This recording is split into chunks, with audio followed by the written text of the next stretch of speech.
로마서 4장. 하나님을 신뢰하십시오. 그렇다면 우리 믿음의 첫 조상 아브라함 이야기를 이 새로운 관점에서 보면 어떨까요? 만일 아브라함이 하나님을 위해 이룬 일로 하나님의 인정을 얻어낸 것이라면 당연히 그 공로를 인정받았을 것입니다. 그러나 우리에게 전해진 이 이야기의 주인공은 하나님이지 아브라함이 아닙니다. 성경은 우리에게 이렇게 말합니다. 아브라함은 하나님이 그를 위해 하시는 일에 뛰어들었다. 바로 그것이 전환점이 되었다. 그는 자기 힘으로 바로 서려고 애쓰는 대신에 하나님께서 자신을 바로 세워주실 것을 신뢰했다. 만일 여러분이 열심히 해서 어떤 일을 잘 해낸다면 여러분은 보수를 받을 자격이 생깁니다. 그때 여러분이 받는 것은 임금이지 선물이 아닙니다. 그러나 여러분이 그 일을 감당할 수 없어 오직 하나님만이 하실 수 있는 일이라고 인정하고 그분께서 해주실 것을 신뢰한다면 바로 그 신뢰가 여러분을 하나님에 의해 하나님 앞에 바로 세워줍니다. 이렇게 하나님 앞에 바로 사는 일은 여러분의 힘으로 아무리 오랫동안 수고하고 애쓴다 해도 결코 해낼 수 없는 일입니다. 이는 전적으로 그분의 선물입니다. 이 새로운 관점은 다윗에게서도 확증됩니다. 그는 자신의 공로 하나 없이 오직 하나님께서 모든 것을 바로 세워주실 것을 신뢰하는 사람은 복이 있다고 말합니다. 그 범죄가 지워지고 지은 죄 말끔히 씻겨진 사람은 복이 있다.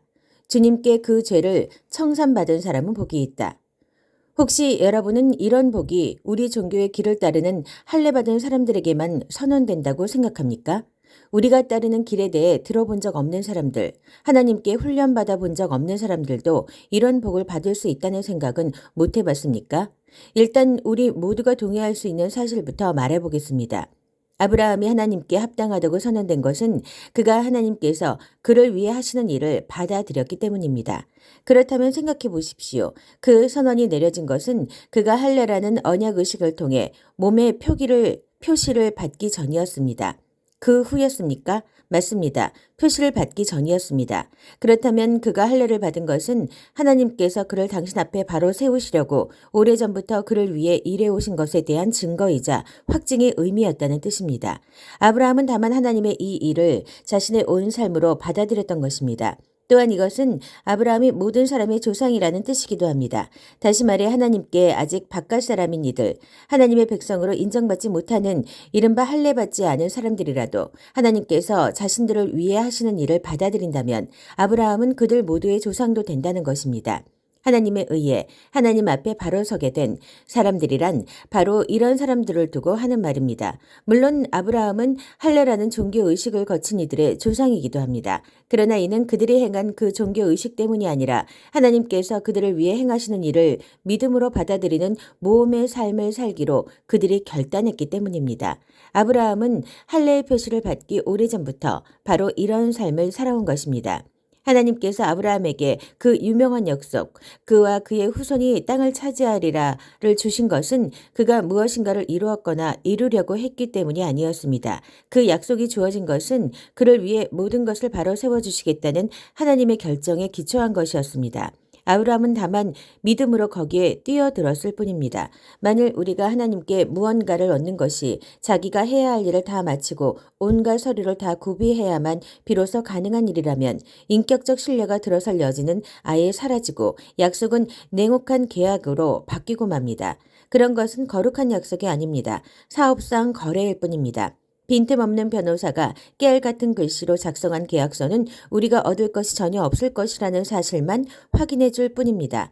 그러나 애초에 계약이란 없고 약속만이, 그것도 하나님의 약속만이 있는 것이라면 그것은 여러분이 깰 수 있는 것이 아닙니다. 바로 이런 이유로 하나님의 약속의 성취는 전적으로 하나님과 그분의 길을 신뢰하는 것, 하나님과 그분이 하시는 일을 단순히 받아들이는 것에 달려 있습니다. 하나님의 약속은 순전한 선물로 우리에게 옵니다. 바로 이것이 우리 종교적 전통을 따르는 사람들뿐 아니라 그런 것에 대해 들어본 적 없는 사람들도 그 약속에 확실히 참여할 수 있는 유익한 길입니다. 아브라함은 우리 모두의 조상이기 때문입니다. 그는 우리 민족의 조상이 아닙니다. 그렇다고 한다면 그것은 이야기를 거꾸로 읽는 것입니다. 그는 우리 믿음의 조상입니다. 우리가 아브라함을 조상이라고 부르는 것은 그가 거룩한 사람처럼 살아서 하나님의 주목을 받았기 때문이 아닙니다. 하나님께서 보잘것없던 아브라함을 불러 대단한 사람으로 만드셨기 때문입니다. 성경에서 우리가 늘 읽는 말씀, 하나님께서 아브라함에게 하신 말씀이 바로 이것 아닙니까? 내가 너를 많은 민족의 조상으로 세운다. 아브라함은 먼저 조상이라고 불렸고 그런 다음에 조상이 된 것입니다. 그것은 오직 하나님만이 하실 수 있는 일을 하나님께서 하실 것으로 그가 담대히 신뢰했기 때문입니다. 하나님께서는 죽은 사람들을 살리시고 말씀으로 무에서 유를 만들어내시는 분이십니다. 아무 희망이 없었음에도 불구하고 아브라함은 믿었습니다. 아브라함은 자신의 눈에 보이는 불가능한 것을 근거로 살지 않고 하나님께서 하시겠다고 말씀하신 약속을 근거로 살기로 결단한 것입니다. 그러므로 그는 허다한 민족의 조상이 되었습니다. 하나님께서 친히 그에게 말씀하셨습니다. 아브라함아, 너는 장차 큰 민족을 이룰 것이다. 아브라함은 자신의 무력함에 집중하지 않았습니다. 그는 소망이 사라졌다. 100살이나 먹은 이 늙은 몸으로 어떻게 아이를 볼 수 있겠는가 하고 말하지 않았습니다. 또 사라가 아기를 낳지 못한 수십 년을 헤아리며 체념하지도 않았습니다. 그는 하나님의 약속주의를 서성거리며 조심스레 의심 어린 질문을 던지지도 않았습니다. 그는 그 약속 안으로 성큼 뛰어들었습니다. 그리고는 굳센 자, 하나님을 위해 준비된 자, 말씀하신 바를 이루실 하나님을 확신하는 자가 되어 나왔습니다. 그래서 이런 말씀이 기록되었습니다. 아브라함은 하나님이 그를 바로 세워주실 것을 신뢰함으로 하나님께 합당한 사람으로 선언되었다. 그러나 이것은 아브라함에게만 해당되는 이야기가 아닙니다. 이것은 우리 이야기이기도 합니다. 우리가 아무 소망 없는 상황에서도 예수를 살리신 분을 받아들이고 믿을 때 우리 역시 동일한 말씀을 듣게 됩니다. 희생제물이 되어주신 예수께서 우리를 하나님께 합당한 사람으로 하나님 앞에 바로 세워진 사람으로 만들어주셨습니다. 로마서 5장 인내를 기르라. 하나님께서 우리를 위해 늘 하고자 하셨던 일, 곧 그분 앞에 우리를 바로 세워주시고 그분께 합당한 사람으로 만들어주는 일에 우리는 믿음으로 뛰어들었습니다. 그러므로 지금 우리는 우리 주인이신 예수로 말미암아 하나님 앞에서 이를 누리고 있습니다. 그뿐 아닙니다. 하나님을 향해 우리 문을 활짝 열어젖히는 순간 우리는 그분께서 이미 우리를 향해 문을 활짝 열어놓고 계셨음을 발견합니다. 우리가 늘 잊고자 원했던 그곳에 마침내 우리가 서 있음을 알게 됩니다. 우리는 하나님의 은혜와 영광에 그 넓고 탁 트인 공간에서 고개를 들고 서서 소리 높여 찬양하는 우리 자신을 발견하게 됩니다. 그뿐 아닙니다. 온갖 환난에 포위되어 있을 때에도 우리는 소리 높여 찬양하기를 멈추지 않습니다. 환난이 우리 안에 열정 어린 인내를 길러주고 그 인내가 쇠를 연마하듯 우리 인격을 단련시켜주며 우리로 하여금 하나님께서 장차 행하실 모든 일에 대해 늘 깨어있게 해준다는 것을 우리가 알기 때문입니다. 이 같은 희망 속에 늘 깨어있을 때 우리는 결코 실망하는 법이 없습니다. 오히려 정반대입니다. 우리가 하나님께서 성령을 통해 우리 삶 속에 아낌없이 쏟아붓고 계신 그 모든 것을 다 담아내기에는 아무리 많은 그릇으로도 부족합니다. 그리스도께서 더없이 알맞은 때에 오셔서 이런 일을 이루십니다. 그분은 우리가 다 준비되기까지 기다리지 않으셨고 지금도 그러하십니다. 우리가 너무 약하고 반항적이어서 전혀 준비되어 있지 않았던 그때에 그분은 자기 자신을 이 희생적 죽음에 내어주셨습니다. 설령 우리가 그렇게 약하지 않았다 하더라도 우리는 여전히 갈팡질팡했을 것입니다. 우리는 목숨을 바칠 만한 가치가 있다고 여기는 사람을 위해 대신 죽는 것을 이해할 수 있습니다. 또 선하고 고귀한 사람을 보면 우리 안에 그를 위해 기꺼이 희생하고자 하는 마음이 일어난다는 사실도 알고 있습니다. 그러나 하나님은 우리가 그분께 아무 쓸모가 없을 때에 당신의 아들을 희생적 죽음에 내어주심으로 그렇게 우리를 위해 당신의 사랑을 아낌없이 내놓으셨습니다. 이 희생적 죽음, 이 완성된 희생제사를 통해 우리는 하나님 앞에 바로 세워졌습니다. 그러므로 이제는 더 이상 하나님과 사이가 멀어질 일은 없습니다. 생각해 보십시오. 우리가 최악이었을 때에도 그분 아들의 희생적 죽음을 통해 우리와 하나님 사이가 친밀하게 되었습니다. 그렇다면 우리가 최선인 지금 그분의 부활 생명이 우리 삶을 얼마나 드넓고 깊게 하겠습니까? 하나님과 친구가 되는 이 엄청난 선물을 실제로 누리고 있는 우리는 이제 더 이상 단조로운 산문적 표현에 만족할 수 없습니다. 우리는 노래하고 외칩니다. 메시아 예수를 통해 하나님께 우리의 찬양을 드립니다. 죽음을 부르는 죄, 생명을 주는 선물. 여러분은 아담이 어떻게 우리를 죄와 죽음이라는 딜레마에 처하게 만들었는지 들어서 알고 있을 것입니다. 죄와 죽음으로부터 자유로운 사람은 아무도 없습니다. 죄는 만물과 하나님과의 관계, 또 모든 사람과 하나님과의 관계에 해를 끼쳐왔지만 하나님께서 모세를 통해 자세히 상술해 주시기까지는 그 해가 어느 정도인지 분명치 않았습니다. 그처럼 죽음, 곧 우리와 하나님 사이를 갈라놓는 그 거대한 심연은 아담으로부터 모세에 이르는 시간에도 위세를 떨쳤습니다. 하나님이 주신 특정 명령에 불순종했던 아담과 같은 죄를 짓지 않은 이들도 모두 이러한 생명의 끊어짐, 곧 하나님과의 분리를 경험해야만 했습니다. 그러나 우리를 이런 지경에 빠뜨린 아담은 또한 우리를 거기서 구원해 주실 분을 앞서 가리키는 존재이기도 합니다. 그러나 우리를 구출하는 이 선물은 죽음을 초래하는 그 죄와 비교가 되지 않습니다. 생각해 보십시오. 한 사람의 죄가 수많은 사람들을 하나님과의 분리라는 그 죽음의 심연에 밀어 넣었다고 할 때 한 사람 예수 그리스도를 통해 쏟아부어지는 이 하나님의 선물은 우리에게 어떤 것을 가져다 줄까요? 죽음을 초래하는 그 죄와 넘치는 생명을 가져오는 이 선물은 서로 비교할 수 없습니다. 그 죄에 대한 판결로는 죽음의 선고가 내려졌지만 뒤따른 다른 많은 죄들에 대한 판결로는 경이로운 생명 선고가 내려졌습니다. 한 사람의 잘못을 통해 죽음이 위세를 떨쳤다면 이제 한 사람 예수 그리스도께서 마련해 주신 이 어마어마한 생명의 선물, 이 모든 것을 바로 세우시는 장대한 일을 두 팔 별러 받아들이는 이들 안에서 이 생명이 이루어낼 가슴 벅찬 회복, 우리를 다스리는 생명, 이 어떤 것일지 여러분은 상상할 수 있겠습니까? 한마디로 말하면 이렇습니다. 한 사람이 잘못을 범해 우리 모두가 죄와 죽음이라는 곤경에 처하게 된 것처럼 또 다른 한 사람이 올바른 일을 함으로써 우리 모두가 거기서 벗어날 수 있게 되었습니다. 사실 우리는 단순히 곤경에서 건져진 것 이상입니다. 그분은 우리를 생명 속으로 이끌어 들이셨습니다. 한 사람이 하나님께 아니오라고 말함으로써 많은 사람이 잘못되었고 한 사람이 하나님께 예라고 말함으로써 많은 사람이 바르게 되었습니다. 일시적인 율법이 죄와 맞서 할 수 있었던 것이라고는 더 많은 율법 위반자들을 만들어내는 것이 전부였습니다. 그러나 죄는 우리가 은혜라고 부르는 그 전투적 용서에는 도저히 맞수가 되지 못합니다. 죄와 은혜가 맞설 때 이기는 쪽은 언제나 은혜입니다. 죄가 해쓴 일이라고는 죽음으로 우리를 위협하는 것이 전부인데 이제 그 일도 끝났습니다. 하나님께서 메시아를 통해 모든 것을 다시 바로 세우고 계시기에 은혜는 우리를 생명의 삶으로 이끌어드립니다. 끝없는 삶, 다함 없는 세상 속으로 말입니다.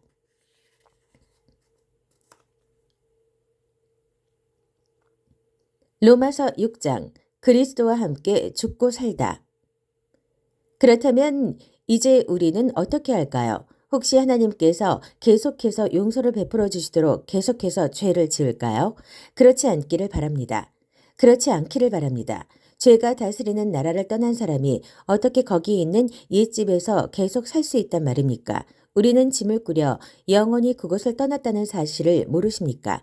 우리가 세례받을 때 일어난 일이 바로 이것입니다. 물 아래로 들어갔을 때 우리는 죄라는 옛 나라를 뒤에 남겨두고 떠난 것입니다. 그 물에서 올라올 때 우리는 은혜라는 새 나라에 들어간 것입니다. 새로운 땅에서의 새로운 삶 속으로 말입니다. 우리가 받은 세례의 의미가 바로 이것입니다. 세례는 예수의 삶 속으로 들어가는 것입니다. 물에 들어갔을 때 우리는 예수처럼 죽어 매장된 것입니다. 물 위로 일으켜졌을 때 우리는 예수처럼 부활한 것입니다. 우리 한 사람 한 사람을 우리 아버지 하나님이 일으켜 세우셔서 빛이 가득한 세상에 들어가게 해주셨고 그래서 지금 우리는 은혜가 다스리는 그 새 나라에서 길을 찾아 살게 되었습니다. 너무도 분명하지 않습니까? 우리 옛삶은 그리스도와 함께 십자가에 못 박혔습니다. 죄와 삶, 그 비참한 삶에 종지부를 찍은 것입니다. 이제 우리는 더 이상 죄에 이리저리 휘둘리지 않습니다. 우리는 믿습니다. 그리스도의 죽음은 죄를 정복하는 죽음입니다. 그 죽음에 우리가 들어갔다면 또한 우리는 그분의 부활, 곧 생명을 구원하는 그 부활 속으로도 들어갑니다. 우리가 알듯이 예수께서 죽은 자들 가운데에서 일으켜지신 것은 마지막으로서의 죽음의 끝을 알리는 것이었습니다. 이제 죽음은 끝이 아닙니다. 예수께서 죽으셨을 때 그분은 자신과 더불어 죄를 끌어내리셨고 다시 살아나셨을 때 그분은 하나님을 우리에게 내려오시게 하셨습니다. 그러니 이제부터는 이렇게 여기십시오. 이제 죄는 여러분이 알아듣지도 못하는 사어로 말할 뿐입니다. 그러나 하나님은 여러분에게 모국어로 말씀하시며 여러분은 그 말씀을 한마디도 놓치지 않습니다. 여러분은 이제 죄에 대해서는 죽었고 하나님에 대해서는 살았습니다. 예수께서 그렇게 만드셨습니다. 다시 말합니다. 이제 여러분은 삶의 길을 정할 때 죄에게는 단 한 표의 권한도 허용하지 말아야 합니다. 죄는 거들떠보지도 마십시오. 그런 옛 방식의 삶이라면 잔심부름도 거절하십시오. 대신 여러분은 온 마음을 다하고 온 시간을 들여 하나님의 길에 헌신하십시오. 여러분은 죽은 자들 가운데에서 일으켜진 사람임을 기억하십시오. 이제 여러분은 죄가 시키는 대로 살 수 없습니다. 여러분은 더 이상 그 옛 폭군의 지배 아래 있지 않기 때문입니다. 이제 여러분은 하나님의 자유 가운데 살고 있습니다. 참된 자유. 그런데 그 옛 폭군에게서 벗어났다고 해서 우리가 옛날처럼 마음대로 살아도 좋다는 뜻입니까? 하나님의 자유 가운데 자유롭게 되었다고 해서 이제 무엇이든 내키는 대로 해도 좋다는 것입니까? 그렇지 않습니다. 여러분은 경험을 통해 알 것입니다. 자유로운 행위라지만 실은 자유를 파괴하는 행위들이 있다는 것을 말입니다. 가령 여러분 자신을 죄에 바쳐보십시오. 그러면 그것으로 여러분의 자유의 행위는 끝이 납니다. 그러나 여러분 자신을 하나님의 길에 바쳐보십시오. 그러면 그 자유는 결코 그치는 법이 없습니다. 여러분은 평생을 죄가 시키는 대로 살아왔습니다. 그러나 감사하게도 이제 여러분은 새로운 주인의 말을 듣기 시작했으며 그분의 명령은 여러분을 그분의 자유 가운데 가슴 펴고 사는 자유인으로 만들어줍니다. 내가 이처럼 자유를 들어 말하는 것은 쉽게 우리 머릿속에 그림이 그려지기 때문입니다. 어렵지 않게 떠올릴 수 있지 않습니까? 과거에 자기 마음대로 다른 사람이나 하나님을 안중에 두지 않고서 살았을 때 어떻게 여러분의 삶이 더 나빠지고 오히려 자유에서 멀어져 갔던지를 말입니다. 그런데 이제 하나님의 자유 가운데 사는 여러분의 삶, 거룩함으로 치유받고 드넓어진 여러분의 삶은 얼마나 다릅니까? 과거에 하나님을 무시하며 제멋대로 살았을 때 여러분은 무엇이 바른 생각인지 무엇이 바른 행동인지는 전혀 신경 쓰지 않고 살았습니다. 그러나 과연 그런 삶을 자유로운 삶이라고 할 수 있습니까? 그런 삶에서 여러분이 얻은 것은 대체 무엇이었나요? 이제 와서 볼 때 자랑스럽게 여길 만한 것은 하나도 없지 않습니까? 그런 삶이 여러분을 마침내 데려간 곳은 어디였나요? 막다른 길뿐이었습니다. 그러나 더 이상 죄가 시키는 대로 살 필요가 없다는 사실을 알게 된 지금, 하나님의 말씀을 듣고 따르는 즐거움을 알게 된 지금, 여러분 놀랍지 않습니까? 여러분은 지금 온전한 삶, 치유된 삶, 통합된 삶을 누리고 있습니다. 또한 이 삶은 갈수록 더 풍성해집니다. 죄를 위해 평생 애써 일해보십시오. 결국 여러분이 받게 될 연금은 죽음이 전부입니다. 그러나 하나님의 선물은 우리 주 예수께서 전해주시는 참된 삶, 영원한 삶입니다. 로마서 7장, 두 길 사이에서 신음하는 삶. 친구 여러분, 여러분은 내가 하는 말을 이해하는데 어려움이 없을 것입니다. 여러분은 율법에 대해서라면 박식한 전문가들이기 때문입니다. 여러분이 잘 알듯이 이 율법의 적용과 효력은 살아있는 사람들에게만 해당됨입니다. 가령 아내는 남편이 살아있는 동안에는 법적으로 남편에게 묶여있지만 남편이 죽으면 자유로워집니다. 만일 남편이 살아있는데도 다른 남자와 산다면 이는 명백한 간음입니다. 하지만 남편이 죽는다면 그녀는 아무 양심의 거리낌 없이 자유롭게 다른 남자와 결혼할 수 있고 누구도 이 일을 제기할 수 없습니다. 친구 여러분, 여러분에게 일어난 일이 바로 이와 같습니다. 그리스도께서 죽으셨을 때 그분은 법에 얽매이는 삶 전체를 자신과 더불어 끌어내리시고 그것을 무덤으로 가져가셨습니다.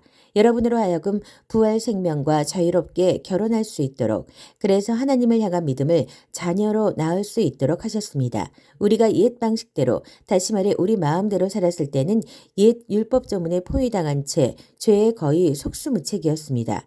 그럴수록 우리는 더욱더 반항적이 되어갔습니다. 그런 삶에서 우리가 내놓은 것이라고는 유산과 사산이 전부였습니다. 그러나 더 이상 죄라는 폭압적인 배우자에게 묶여있지 않고 그 모든 포악한 규정들과 계약 조항들로부터 자유로워진 우리는 하나님의 자유 가운데 자유롭게 새로운 삶을 살 수 있게 되었습니다.